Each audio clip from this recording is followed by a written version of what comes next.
Router planers.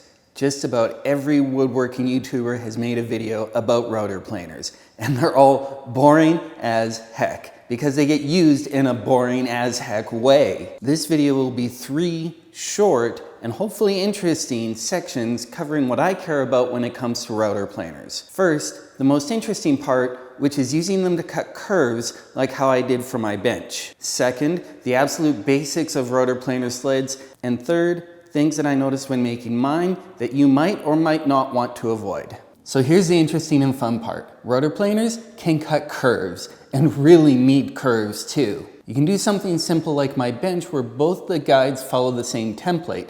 That'll get you a fairly nice even curve that more or less follows your guides. There will be some small differences because of the geometry of the flat base of the sled trying to follow the concave curves, and I mention that mostly so I can show off this graphic I made. You can also use it with uneven rails to get something like this that I'm considering for my next bench design. Here are a few more examples.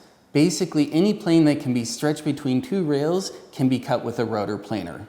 Another way to look at it is any shape you can make with a piece of paper without folding can be made with a router planer. Yes, even a Mobius strip, though there's probably way easier ways to do that.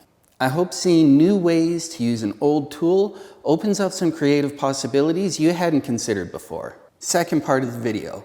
Basically, every router planer video out there is about how to build one, but most of them end up being, look how fancy I made mine, ranging from, I used my scrap Baltic birch, to, I offer router sled kits using lots of expensive metal and sliders and rails and plexiglass and blah, blah, blah. You can tell by my tone, as well as this ugly thing that I cobbled together here, that I don't think too highly of videos like that. So here's what you really need to know.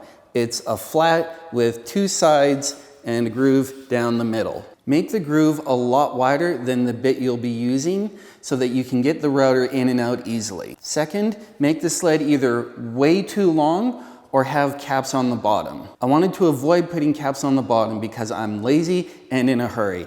And that would have been fine if I had made my sled another 6 or 8 inches longer. With the length that I had, you can see I was falling off the guide rails when I moved the sled. Finally, keep in mind that the longer your sled, the higher your sides have to be. The flatness you're trying to achieve comes only from the straightness and rigidity of your sides. So for a short sled like this, it didn't matter too much, but if you want to be working on like 4-foot wide slabs, you're gonna want something made of sterner stuff. Third part of the video where I talk about some of the things that I learned that you might or might not want to pay attention to. MDF isn't straight and doesn't stay straight even if you make it straight. Even on something as short as my sled, I did notice that I could press down in the middle and it would flex enough that the bit in the router would start to bite into the bench more. Make the inside of your base wider than the width of your router. Every video I see has it basically locked down so it can't move side to side like I did with mine.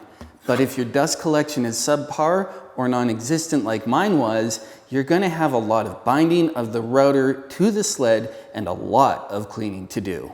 I found that sliding the sled while keeping the router in place greatly reduced how much dust ended up in the sled.